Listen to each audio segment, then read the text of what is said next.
The Call of Raven's Hollow was my answer to a deep calling within myself to find deeper creative fulfillment outside of the commercial industry as a musician.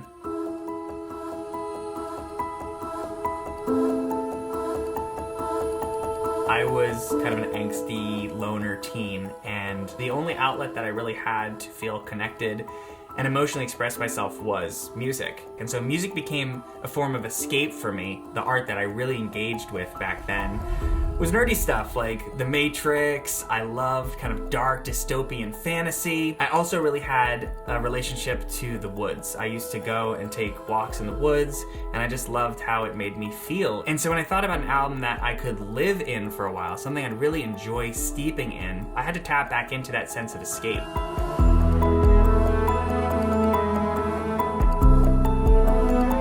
When I started the album, I didn't know exactly what kind of story I was going to tell, but eventually one character emerged. A dark, Pinocchio-like character, a character made of wood, and he woke up on a workbench and embarks on this journey inside the heart of the old woods.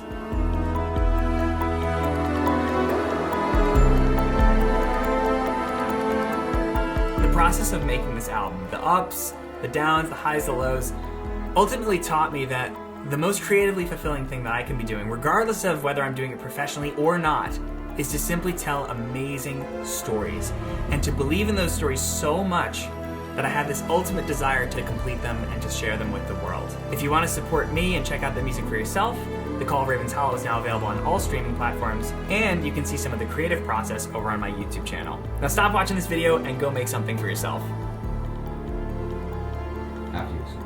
After you listen to my album, first listen to the album, then go make something for yourself.